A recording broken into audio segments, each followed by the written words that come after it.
Okay. It took me a while.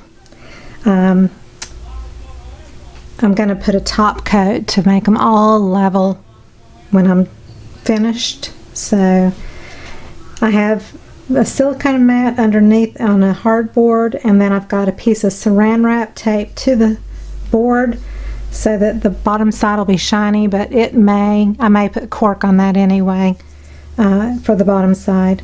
That was just, I wanted to have extra resin, and I put the blue into it, and so it's all basically just a blue extra coaster over here. And I always turn my plastic beakers upside down so the resin can harden that way. It's easier to kind of squeeze the plastic beaker, and it breaks that seal and you can peel it out. To me, it's easier than a silicone beaker. And for the colors, I used Funshine Color Shop Sparkle White. I put that in the red and purple to give it some sparkle.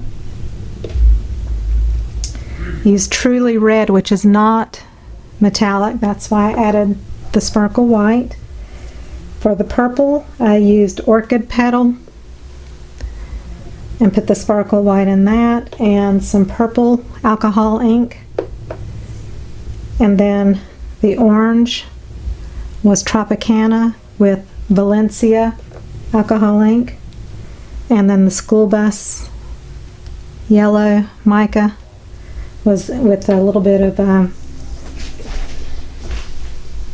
Pinata Sunbright Yellow.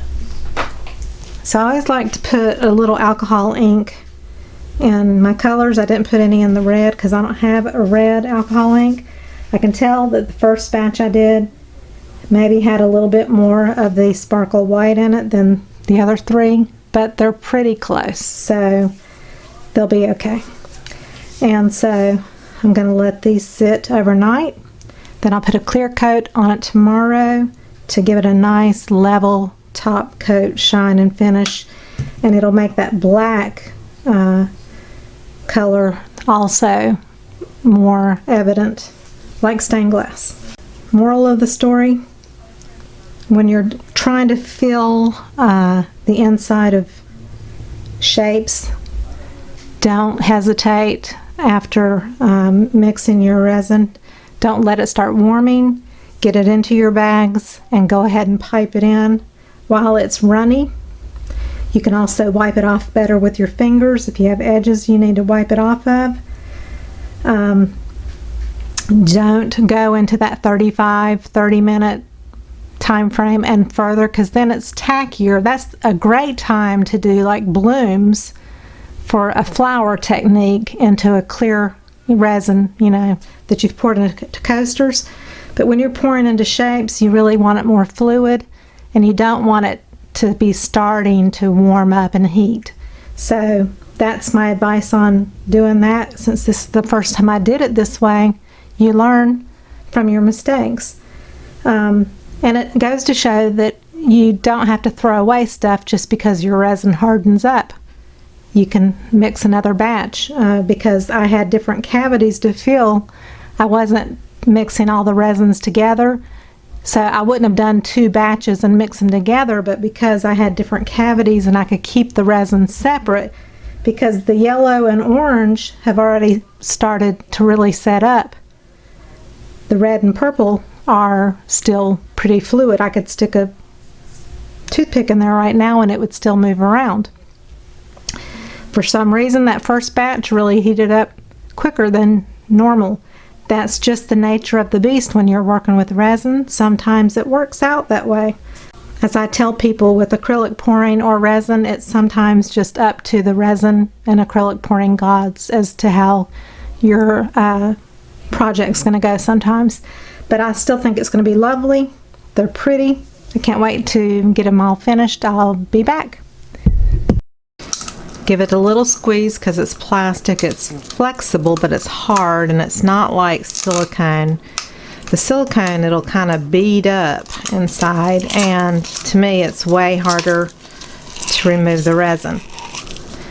So you just get it started around the edges, And you can almost every time get it out in one little pull.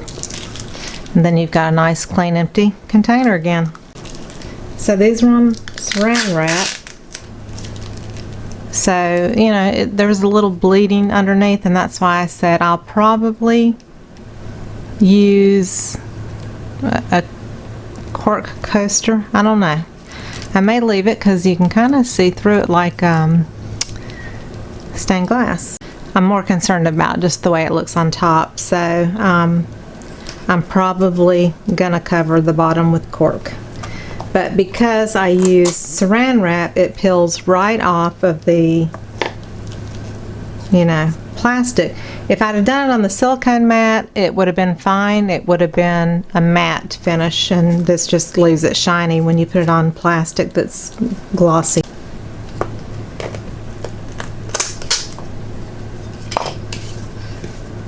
But pretty cool looking on this side as well. But it's got some bleed through of the colors that went under, so if it were purely white, I would leave them probably reversible, but because you do see the colors over the white, I'm not going to. The great thing about Counterculture's silicone mat, it by far is the best one out there, I think. Better than any other competition. It's thicker. It cleans up exceptionally well. I have used these silicone mats. I've done 118 resin videos at least, and you can totally wipe this down. If you spill resin, you can wipe it down immediately with the baby wipe, and that cleans it off.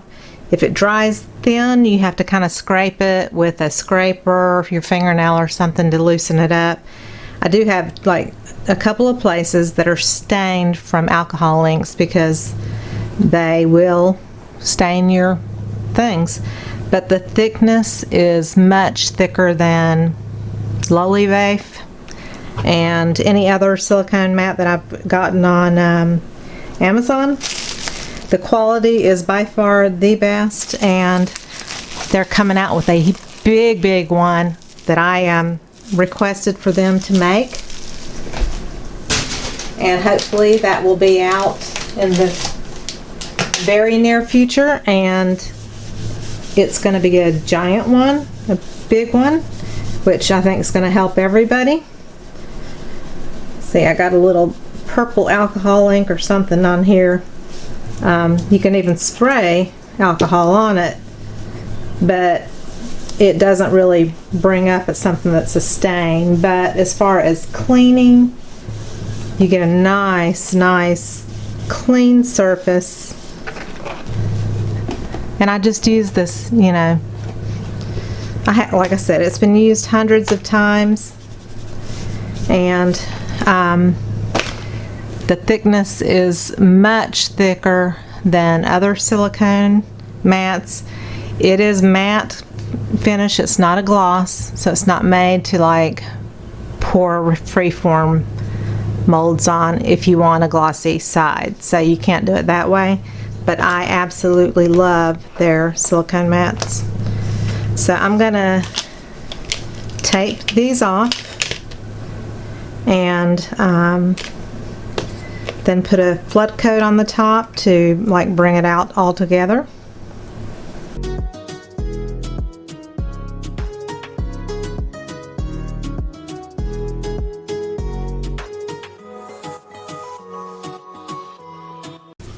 Okay, here are the resined pieces. So they did pretty well. I sanded the edges after untaping them, and I did an Arteza oil marker on here, but I thought it would be glossy and it's not, so I'm just going to leave it flat. But I was thinking an oil marker would be a glossy finish. An idea of what they look like in white versus black. I just chose black because it's the more traditional stained glass effect. You know, the few little areas that I had where the resin trickled over the black, because it had shimmer in it, it still kind of shows it's not perfect, but I never say that any of my work is perfect. There's always slight imperfections in everything I do, and I embrace that. The only thing I'm going to do now is I'm going to put the cork squares on the back,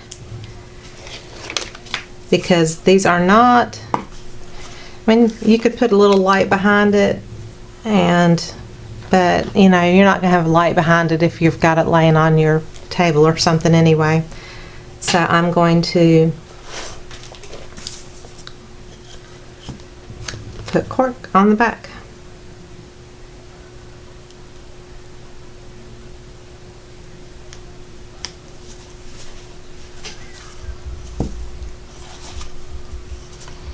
These cork tiles are actually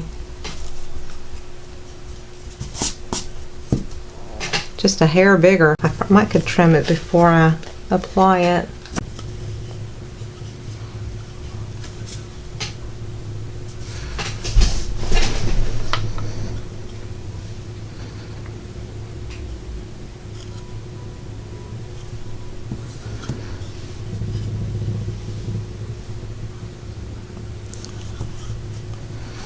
Cork on the back. Hope you enjoyed that video. If you did, give me a thumbs up, subscribe, and click the notifications bell for future videos that I post, and I'll see you on the next video. Thank you so much. Love you. Bye bye.